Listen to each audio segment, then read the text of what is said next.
Hi everyone, welcome back to my channel. নমস্কাৰ সকলোকে আজি এয়া শিৱসাগৰৰ পৰা ব্লগটো আৰম্ভ কৰিব ওলাইছো। জুৱা পাৰ্টটো যদিহে আপোনালোকে চাইছে তেনেহলে গম পাইছেই আমি এফালে আহি আছিলো আৰু কলৈ আহি আছো হেয়া নেক্সট পাৰ্টত দেখাম বুলি কৈছিলো। গতিকে এয়া সেকেন্ড পাৰ্টটো লৈ আজি আহিছো। গতিকে বলক ভিডিওটো আৰম্ভ কৰো।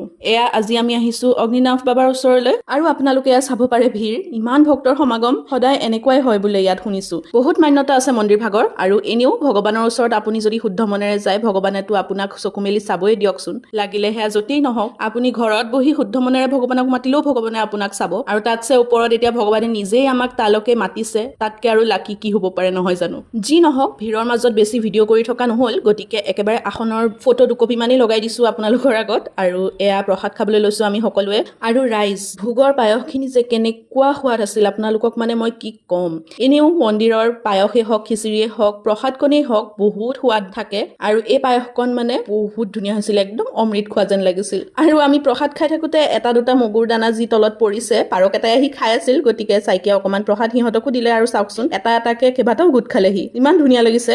আৰু সেইদিনা আমি তেজপুৰৰ পৰা ৰাতি নহয় একচুৱেলি ৰাতিপুৱা বুলি ক'ব পাৰি আৰু 2:30 মানতে ওলাইছো। ওলাই পেলাই শিৱসাগৰ পাই ধুনীয়াকে দৰ্শন কৰি একদম সময়ত হৈ গৈছে আৰু তাৰ পাছত আমি ভাত খাব আহিছিলো এজেগাত মানে আমিয়ে লৈ গৈছিলো সব যোগাৰ মানুহে ঘৰত আমাক দিছে সুবিধা কৰি তাতেই আমি ভাত চাত খালো মেলিলো আৰু সেই মানুহ ঘৰতে এই চাংঘৰটো দেখিলো ইমান ধুনীয়া আৰু লগতে ডগি দুটাও আছিলে মই মানে ক্লিপ নোলোৱাকে নোৱাৰিলো। বাৰু এই ধুনীয়া চাংঘৰটোৰ সৈতে আজিৰ কাৰণে বিদায় লৈছো। লগ পাই আছো পুনৰ এটা নতুন ভিডিঅ'ৰ সৈতে। তেতিয়ালৈকে আপোনালোকে মোৰ চেনেলটো সাবস্ক্ৰাইব কৰি লওক।